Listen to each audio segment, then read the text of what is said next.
Welcome to Alumni Live, the podcast. These are conversations with Grand Valley State University film and video graduates about the industry, the film video major, and alumni profiles. Today we're talking all about unions. We got some great guests today. We got Jim Taylor in from West Michigan. Hey, everybody. We got Jaz Edwards from Chicago. Hi, how's it going? Jaz is a prop assistant, very excited about that. And we got Jamie Bartkowicz from LA. Hello. All right, so let's talk about unions. Let's go around and talk about which unions you're all in as a great starting point here. Jamie, what is your union situation? So I'm actually not in a union, but I do work with unions on a daily basis with my job, and I've had a lot of experience working with the different unions in Los Angeles. I also teach on the side, and a big subject that all my students also have, similar to this podcast subject, is how to join unions because they can be very complicated and everything. Yeah, we're going to definitely need to dig into all that.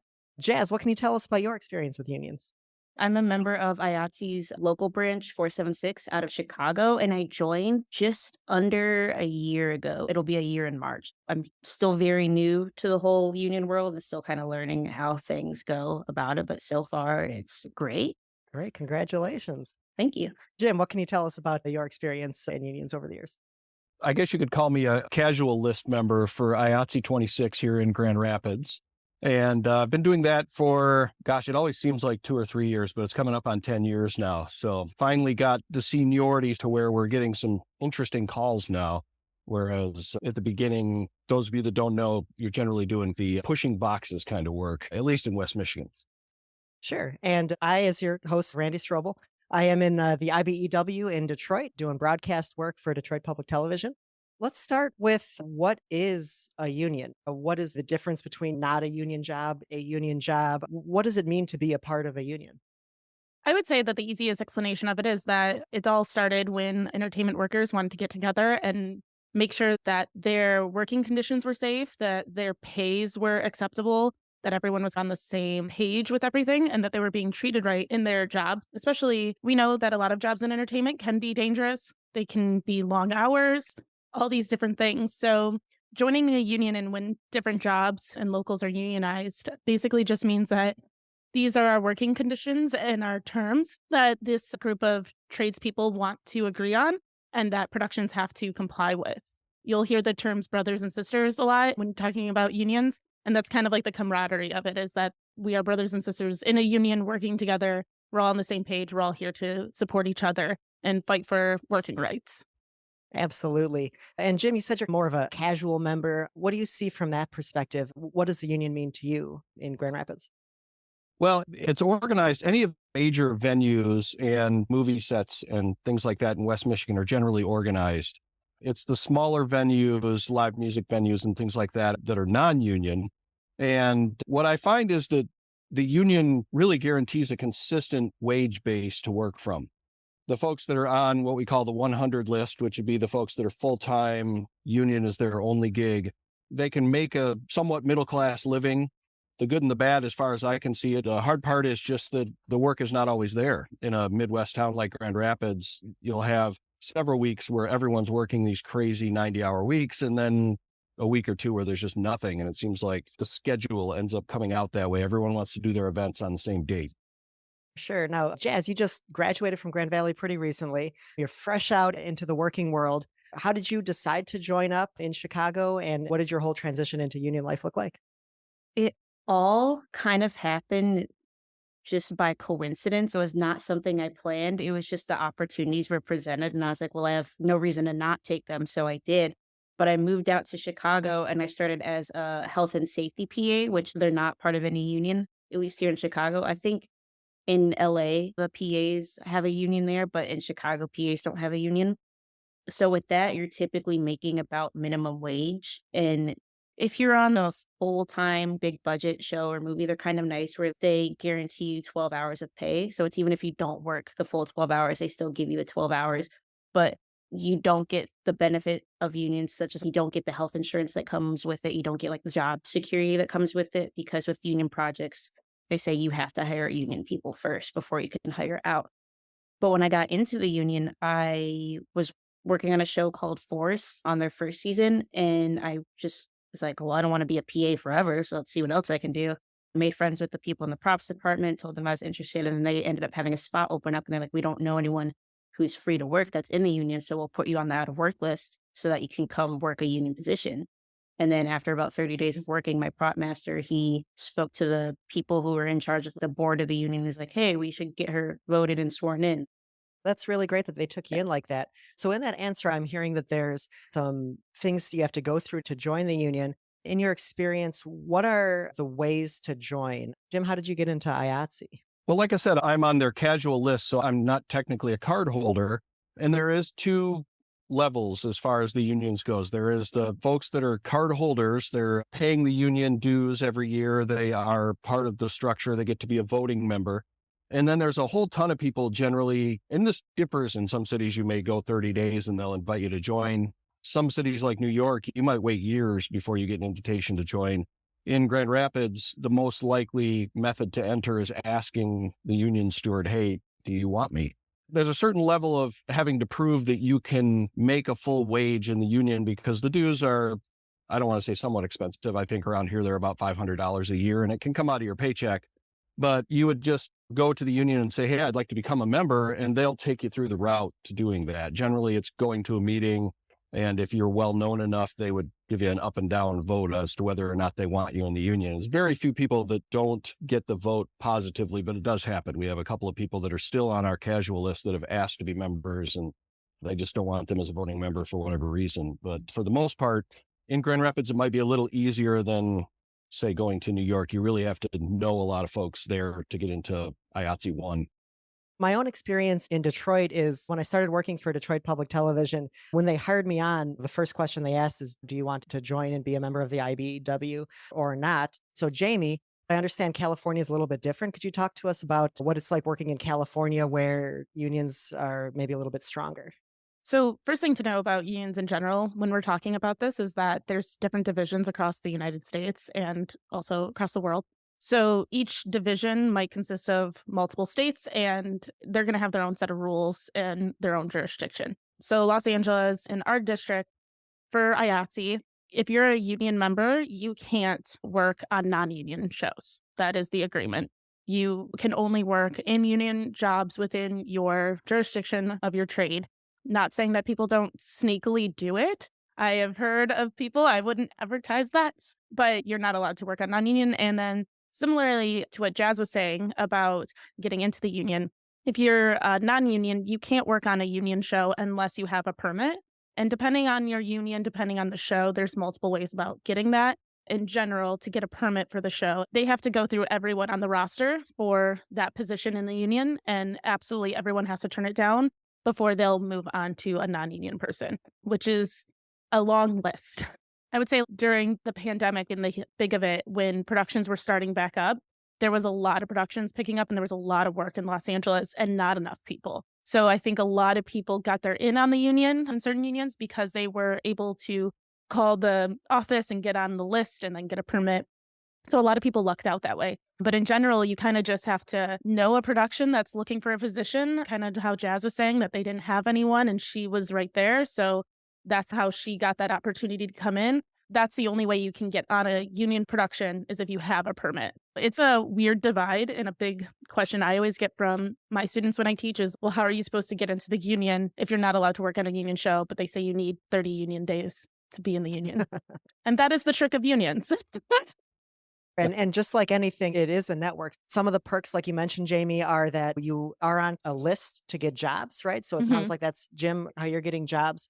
Let's talk a little bit about that. So the union, of course, is protective, but let's talk about it also as a way to get other jobs. Jaz, how does the union function as a network for you? People told me in college, well, it's all about who you know. And then I was like, well, maybe it's not. And then I got out here and I was like, oh, it really is about who you know. That's how I was able to get into the union working in props. So last season, I worked on the Bear, and I didn't know the prop master through that, like, at all. But I was recommended to the prop master because she had worked with another prop master that I had worked with. And he's like, hey, you should reach out to this person. She's looking for on-set people. And I was like, yeah, I don't have any jobs lined up. So sure, why not? A lot of it is through word of mouth because people who often branch out and become their own prop masters themselves are always connecting with the people they worked with before and looking for help through people that they know. But you do have the out of work list, which people typically go to that, but not as often as they do looking through people they know. But it's still great to have your name on there because then they'll look through it. If they need, they'll be like, oh, this person is available to work. When I joined up in the IBEW about a year ago, I was all of a sudden on the listserv. So I started getting text messages for things from people I didn't know. All of a sudden, I was getting a text message to work an ABC game for the University of Michigan football games. Jim, in your experience, what does that look like for you? Is it who you know? Is it getting text messages? How are you networking with the union? Well, I think that the union, in just probably the last 5 or 6 years, has really started to try and take on technology. There's an app now that's called Call Steward that shoots us all of our offers. And I think the reason why Grand Rapids might be a little different than some of the bigger cities is that it's a lot more generalized here. You'll get riggers that work in an arena that go out and also work on movies if they come through town. I'm an audio technician. I've been there for 35 years. And probably the reason why I haven't been a union card holder is just that most of my own events and gigs have been self-initiated or through my own companies. But about 8 years ago, I met up with a woman who I used to work with, and she said, why aren't you on the union list? You would have a lot of seniority right now. Even if you're not a card holder, they still respond to seniority on the list. And so I went in and put my name in, and I worked a couple of concerts at the local arena. And it was fun, but I wasn't using it for much income, where nowadays it does seem like I'm getting a lot more calls. I've qualified. They have a list of skills and you have to qualify either through testing or through self-knowledge and things like that. Suddenly I can do slightly better rate jobs. And so I always tell students, no matter what you do, go and get on their casual list. Even if you're not a card holder, get some seniority going, because in 2 or 3 years, you're going to get regular calls where you may not get calls today. And the other word of advice that I generally have for students is that go and work everything, because West Michigan is so small compared to LA or Chicago or New York that you're going to meet everyone that is in the field that you're trying to get into. And mostly Grand Valley students want to get into the video side of things. If you start working shows for the union, you're going to be talking to everyone that owns or is a production manager for video shoots that are going on in West Michigan. It just makes sense to get out there and get your name out there and start interacting with people, even if you're only the junior person who doesn't know anything that's pushing a box into the room that somebody else is then using the equipment out of. Yeah, and it'll make sure that you're getting a decent wage for pushing that box. This is for students, so let's all think back to when we were students. Jazz, earlier you mentioned that you had started, before you were in the union, doing some minimum wage work. I mean, I remember starting in and doing even less than minimum wage work, even no wage work, right? It seems like when you're a student or a recent graduate, you're really vulnerable to getting taken advantage of by producers who don't have funding, or people who realize that students are just eager and excited to work. Sometimes producers will think of that as payment rather than real money. We're taking a short break to tell you about the Dirk Koning Memorial Film and Video Scholarship. Here's Gretchen Vintage remembering Dirk Koning. The Koning Scholarship enables students to get that kind of an education, to be a good filmmaker, to be able to express their voice, and to continue Dirk's dream. For more information and to donate to the scholarship, visit the link in the description. Now back to the show. Jamie, Jazz, Jim, can you tell us some stories about what it was like before joining unions, what it's like out there, and some of the protections that you might see as a young student who's vulnerable? I think when you're young, and it's not even just in the film and television industry, that corporations and businesses will try to take advantage of students who are eager to get experience. Because when you want to go out and get a job that actually pays you well, they say, oh, you need so many years of experience. But it's like, well, I just graduated college. I can't do much. And I think that if you're going to hire even interns, experience is great, but still you have to pay people for their time. Experience isn't going to pay the bills. And working in production out in Chicago, I've always been in a position where I've been working on big budget television shows. So I've never had to worry about getting paid less than minimum wage. I've always gotten paid at least the minimum wage, which is, especially if you're a big budget show, what you should be doing. There's cases where you're helping out your friends. I have a friend, she's working on her first short film, and they're doing a fundraiser for it, and they didn't raise enough money to pay the cast and crew. And she's like, would you still be willing to do it without pay? And it's like, yeah, you're my friend. I'm going to help you out. If I ever need help, I would hope that you would help me out with a production. So it's things like that where if everyone's trying to make art with their friends and do their thing, and you may not get paid, but you're still helping your friends out, that's totally understandable. But I think if you're working for producers who have the money to pay their people, they should be paying their people for their time.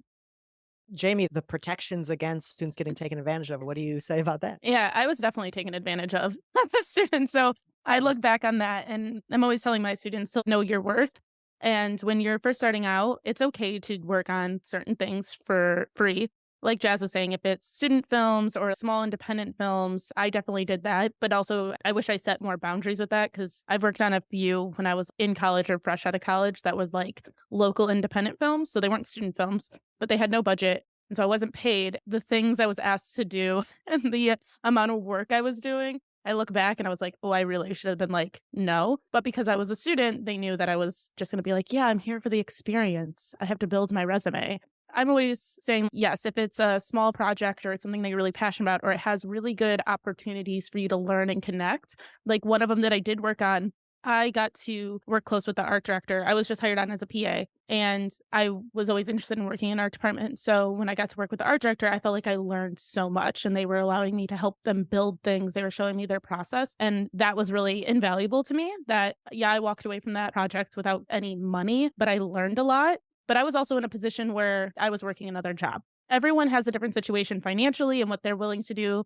I would just be cautious. And I totally agree with what Jess says. If it is a big budget production, you should be getting at least minimum wage. No one should be shortchanging you. And I think it's really important for students to do their research on what rates are in their area for certain things. Knowing what your rate is very important. That's a question that you're going to be asked when someone hires you. A lot of times they'll ask you, what's your day rate? And I remember not knowing what my day rate is, and I probably lowballed myself a lot. And so just doing research online and seeing what typically a production assistant gets paid in West Michigan or Chicago. Production assistants aren't union. So different productions can really pay you whatever they want. And depending on the type of project, it will pay differently. So just knowing based on your experience, but also always aiming higher because they can always come down lower. It's a tricky one. I guess the short answer of all this is that when you're starting out, you might be doing free or low pay work, but don't get stuck in that. It's okay to do a few to make some connections if it's good opportunities, but don't think that it's okay to do that. And even now, years later in my career, I had a friend 2 years ago who's putting on a Halloween show. And they were like, this is my budget. It's not your rate, obviously, to build a set. Would you still be interested? And I was like, yeah, this is a passion project. This is my friend starting a new company and they want to start a show. And I'm really supportive of that. And if this was a stranger, I would say absolutely not. But I want to support each other, artists supporting artists in this industry. You just have to weigh your options. And also big advice for students, if they're like, I really don't know if I should take certain jobs, is try and reach out to alumni or people in the industry, or if you have a mentor, and be like, is this a good opportunity? I have students coming to me all the time being like, this is an opportunity. This is the pay. Should I do it? And sometimes I'm like, oh yeah, that's fine. Or absolutely not. Tell them to go away. Jim, this question of knowing your worth and wages and making sure that you're paid for the work you do, what is the framework, the protections that a union affords to know that you are going to be paid? Does a union help you at all know what your worth is?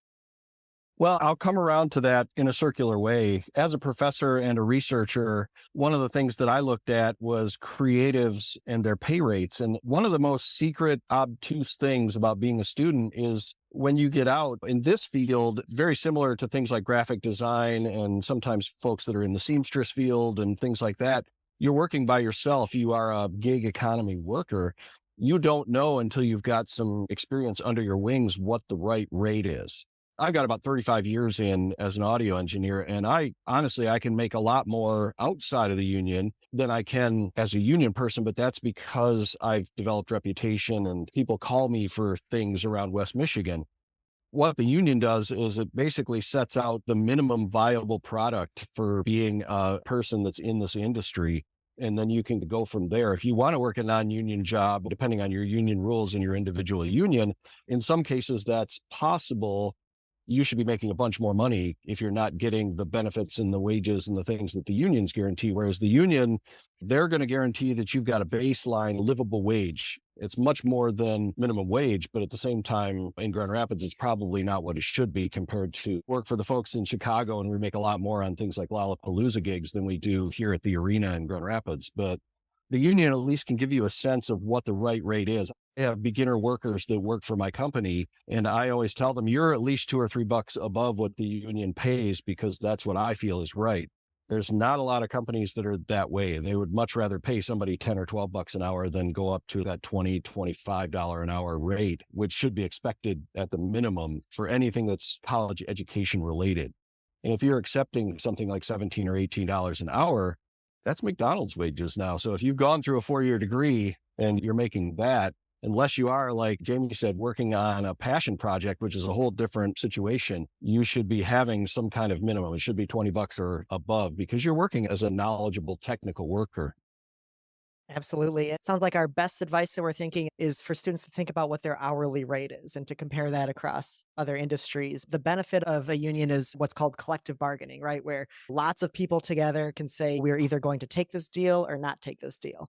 And so in that contract, in that collective bargain is guaranteed pay increase for however many years you work. That's also a great way to understand your worth, to know what's in those contracts that unions can put together. Outside of just the pay, let's talk a little bit about what it's like working in a union environment. Jamie, you had mentioned knowing some boundaries. What are some boundaries in place, some guarantees where if you're on a union set or environment, you will start to realize or be protected around? The biggest one would be your hours that you're working. Many people might have remembered the big IATSE strike that was impending last year. And a lot of that had to do with what we call Fraturdays, which are Fridays that are late shoots that go into Saturday. And so you're not getting your full turnaround before the Monday workday. That was a big issue. Productions would kind of cheat that because there's certain rules about what your turnaround time is. What is a turnaround time? Oh, yes. So turnaround time is when you end one workday and when the next workday is allowed to start for you. And that also changes based on if you're a local hire or non-local hire. And that's a whole nother thing. And what your contract says about does your day end when you leave set or when you get home from set, if there's driving time and stuff. So there's a lot of different things based on where you're at, what your show is. But turnaround time in general is you are guaranteed a certain amount of hours based on your union of when you have rest period between your work days. And then also on weekends that you get so many hours on the weekend to fully recharge before the next work week. Saturdays were an issue in that because they were Fridays, but they were going to Saturday early morning. So now your Saturday's cut off, but then they'd want you there back on Monday. So that was on the list of things that impending IATSE strike that they were trying to argue for. Another thing was their wages for the below the line, the lower tiered people in positions such as the coordinators and stuff, saying they deserve a higher rate. Their job is very important. Let's stop treating them like they are minimum wage workers. They should be moving up on the pay scale just like everyone else. Boundaries that the union does protect you from do need to be reevaluated from years to years, which is why that happened last year, is that they were reevaluating their contract. I think you're very protected with your hours. That's the biggest one I always see between non-union and union jobs, is that you're only allowed so many hours on set. You have your guaranteed turnaround, where when you work in non-union, there's really nothing protecting you from that. You can work super long 14-hour days and then ask to be back hours later, which is very dangerous, especially if you're driving home. That's like a whole thing. When I talk to people in unions, that's always the biggest thing, is your hours that you're on set and your turnaround time, because it is a very big deal when you're in big productions too, especially if you're out on locations and everything, is that when you're working 12-hour days in entertainment, the last thing you want to do is have to be back at work 6 hours from now. On one of my first shoots in the union, I'd been working non-union and also working my own company for about 15 years before joining. And so I remember it was one of our first big shoots. I was on the set. I was excited to show what I can do and all that. I was working. And all of a sudden, producer came up to me and said, "Hey, you need to go take a lunch." And I was like, "Oh, I'll work." And they were like, "No, you got to go take a You lunch. got to take that lunch. Like, I will get in trouble if you don't take a lunch." And I was like, "Really? I get just 45 minutes off?" Like, I had never experienced that before. Jaz, was there anything that surprised you when you joined up? Anything that you were like, this is a great benefit here? Yeah, in terms of the lunch thing, if union productions don't break you after 6 hours from call time, they have to pay a penalty. I believe it's every 15 to 30 minutes that they don't break you. And when you're a PA working on the production, you don't get the extra money that comes from penalty with that. You're still not breaking the same time as everybody else, but you don't get that extra little benefit of cash. You may think, oh, once or twice a week, it's not that much. But if it happens every day for a 5 to 6 day work week, which I've been on, it actually adds up and it shows up in your paycheck. So that's definitely a benefit of it. But another thing with the strike that was possibly going to happen last year, producers want to take away that sort of penalty. So everyone would take their own half-hour lunch. which would just make things way more chaotic, especially for camera operators. They have to be on their feet all the time because it's not like they can just take a rest whenever they want. Someone has to be operating the camera. Having that sort of penalty of like, no, you have to give us a half-hour break. You cannot work us for a full 12 hours without a break. That's so important to have. 12 hours to a half-hour break still isn't quite enough, in my opinion. Jim, can you talk to us about some things that you felt protected around on set, whether safety or breaks, or what do you see out there? Well, honestly, that's been the role that I've taken on in the last year or two. Now that I've got seniority, I end up taking jobs that are what they call head audio. And so I'm in charge of everybody that's on the deck of a stage, whether it's a Broadway musical coming into Grand Rapids, or sometimes I work at Meyer Gardens, so it's an outdoor concert. And that puts me in my own mind as the head of safety in that area. I have seen in some unions, the heads will kind of just sit in their chairs and not do a lot, but I tend to be right in the mix of things. I'm getting old, so I call everybody kids now. And I say, come on, kids, you got to get some extra people on that.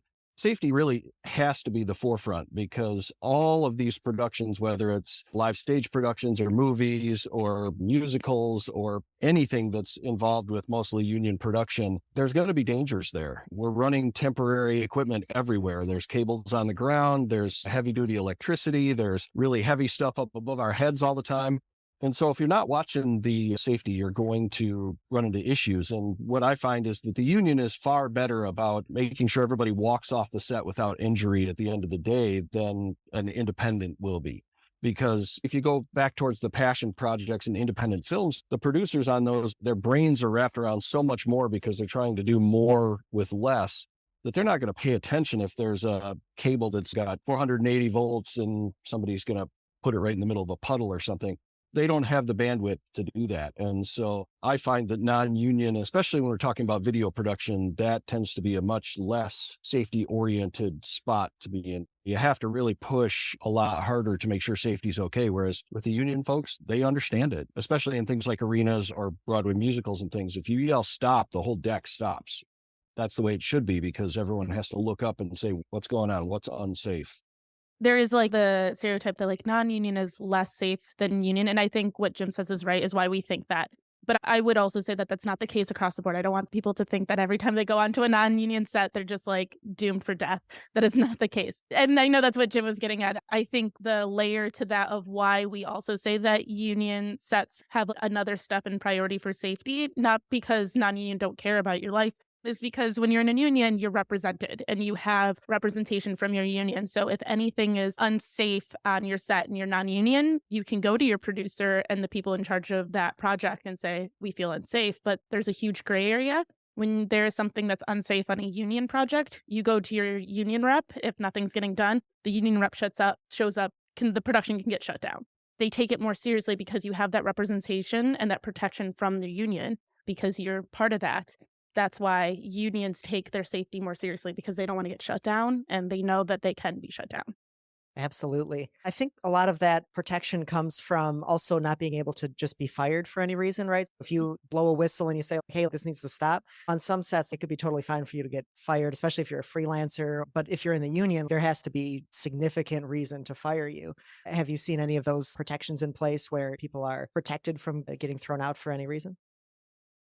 I'll speak to that. And I will say that that can go both ways. Sometimes some of the folks that I've seen working on various shows, I want to say this very delicately, they can be very high on the seniority list and still be uninformed on safety. I think the one thing that the union has is that technically there's no bosses until you get to the producer level, or the folks that are sometimes with us, it's all road shows. So we say the road guys are the bosses. And that can be good and bad, but you just have to be aware of the safety, because not everybody is going to be as conscientious as everybody else. That's the one good thing about the union is if a guy is being a complete unsafe tornado, you can say, hey, they need to be not here today. And so there is a way to remove them, maybe not get them fired, but get them off that particular show or that particular day. And then maybe they'll rethink their ideas and be back in a more safe way or a more constructive way. Certainly. Our industry is made up of individuals, and individuals have biases. Do you see any protections for people who might be vulnerable, who are minorities? Do you see any protections specifically for women or for different races? I have these like union pamphlets standing by just to reference. So for the audio listener, she's holding up 5 different colored pamphlets. I know in one of these, it's probably in the constitutions and bylaws, I'm sure. When you apply for a job, they say they legally cannot discriminate race, gender, color, sexual orientation. And the same goes with unions. You are not allowed to discriminate when hiring people, especially living in Chicago and working there because Chicago is such a diverse area. When I showed up on my first day of production, compared to living in West Michigan and going to Grand Valley, I was like, oh my gosh, so many other people look like me. There's women and there's women of color and there's men of color and there's people who are binary. And so to see that and know that the union is like, we will not let productions discriminate against people working for them who are not just straight white cisgender. And the same with unions, like we will take anyone who is willing to work, no matter what they look like. So I think that's a great thing for them to have. And thankfully, I've always been in a position where my friends that I see on set are women and people of color. Like I said, I've only been doing this for about a year and a half. Been here a short time, so I haven't personally seen discrimination. I can't say it's not happening because not everything is going to be out in the open. There's always things that are swept under the rug. But I personally have always felt safe here as a woman and a woman of color. Yeah, I would say that I've had bad situations and good situations. Jazz worded it very well, is that the union has their standards and they are not going to discriminate and they won't stand for discrimination. That doesn't mean it doesn't happen. And so sometimes you're going to get some bad eggs of just people that are really crappy. But I would say that they don't turn a blind eye to it, at least in my experience. And to reiterate, I am not in a union. I work with a lot of unions. I send out a lot of union contracts, but I am not in the union. But I would say that it's a situation I think is getting better over the years. There's been a lot of things like the Me Too movement and everything that's really have people be more outspoken. I think newer generations of people coming into Hollywood specifically saying that we're not going to stand for this and that we do want more diversity and inclusion and everything is helping. That doesn't mean that it's all rainbows and sunshines. An interesting topic got brought up at work, actually, that's on the same topic of this when we're talking about diversity in working. There were statistics that we saw of how many people of color or women are hired onto films in certain higher positions. Statistics are kind of low. And we ask, well, why aren't we hiring more women or people of color in producer roles or director roles? And that conversation switched back over to the unions and saying, how many women and people of color are in those unions? Because if we have to hire union workers and this is our pool of people, there's only so much that we can do as a company and a studio for hiring. And I was really proud of our statistics. We were on the higher end of those statistics, but the discussion was we can do better, but why isn't there more diversity in those unions for us to hire from? Not saying that the unions are purposely not hiring those people, but it all goes back to schooling and back to your younger age of feeling comfortable as a woman in the film major, because I was one of the very few. I'm sure Jazz can feel the same way. And seeing the diversity of acceptance from that lower level, because that's going to carry on through the industry and bring up those people in the industry. But if there's no one there from the lower level of wanting to join the industry from the beginning section, how are we going to have more diversity and inclusion higher up? Because slowly people will leave the industry or they won't continue on that career path. So then the pool just gets smaller and smaller. Absolutely. I think mentorship is something that is pretty important. Jim, do you see any mentorship happening in and around unions? It's interesting that you say that because I think that the union in West Michigan for a long time was less diverse than it could be. And just in the last few years, I've seen a lot of movement towards diversity, which is a really good sign. The current president of the union is a female. There's two different setups in the IATSE world. One is just a referral center. And the other one is more of the idea of the traditional union where you're an apprentice and then you're a journeyman and then a master. And right now we're working towards being a training-based union where there is some levels of seniority, but also levels of competence involved. It's the hardest thing to see when you get a new union member who's got a ton of experience, but they're very low on the list so they don't get the proper calls that they should get. And so we're trying to work that to where if someone has the right experience and can test up, that they don't necessarily have to wait till the end of the list to get all the calls. And I think that's been a function of the diversity and the diversification of this union. I think we're getting to the point where it's probably about 40% women. We could definitely use some more persons of color in the union. I think traditionally this production world has been an old white guy's last bastion of that only guys can move heavy stuff kind of feeling that used to exist. But I think as we realize what diversity does for us, even the union says, yes, we should be much better at that. And it's really at the core of their principles is that equality and egalitarian kind of concept where we all can do the job. And if you can do the job, you should do the job. That's beautiful. Hey, I think we're getting pretty close to wrapping up here. Do y'all have other things you want to say? Anything we missed about your unions? I think the big conversation of this whole thing has been, should I join a union? Should I not join a union? That's a question I get a lot from students. I have always been non-union. I've always worked non-union jobs. And I think the reason why is because of the type of job I was doing, either wasn't unionized, so there wasn't a union for me to join, or that was just how my life took me. There were opportunities for me to potentially join Local 44, which is the set decorator union. But based on my wants, my needs, my preferences, I've worked freelance, I've worked corporate for studios, I have chose to do non-union. That does not mean that I am against unions by any means. I am a full supporter of the unions. And I think when students are debating whether they should join a union or not, it's not a black and white answer. I think everyone has different preferences. There are people who go their whole careers not being union. There are people who join unions right away. Jim and Jazz are perfect examples of that. It's not an easy answer. And I know it's one that really eats away at students, especially when I graduated from Grand Valley. I didn't know anything about unions. When I moved out to Los Angeles, all of a sudden people were talking about unions and I felt very lost. And I was like, cool, how do I join one? Like I just put my name on a list and stuff. And then I learned the processes and then it seemed very confusing and I was very overwhelmed. Just know that it is an overwhelming thing, specifically if you're in Los Angeles or places like New York. But the best thing to do is just go with your career, take the jobs that you want to take, see where your path leads you. If it leads to a union job, like Jazz's path, great. And if that's what you want, that's perfectly fine. If you're taking jobs and you're not interested in joining the union, that's fine too. There's no right or wrong. You're not a better person if you're one or the other. People have different preferences. And I just think that's very important for students to know because you can kind of get caught up in the whole union thing and thinking that you have to join to mean something in the industry. And that's not the case. It just depends on where your career takes you. I took a 6-year career shift. I'm back in film now, but I was working for theme park design. So I was working for Universal Studios Hollywood where I was designing the theme park attractions. That's not unionized. So there was no option to be union. And then coming out of it, I could have decided, you know what, I want to start going back to union and try and get on Local 44 or something like that. So I just think it's important to not stress over it and just kind of know that these are two options. They have their pros and cons. Everyone has a preference. Jazz, do you have anything to say about wrapping up here? First, I just want to say theme park design sounds amazing. So that sounds like Yeah. a great career shift.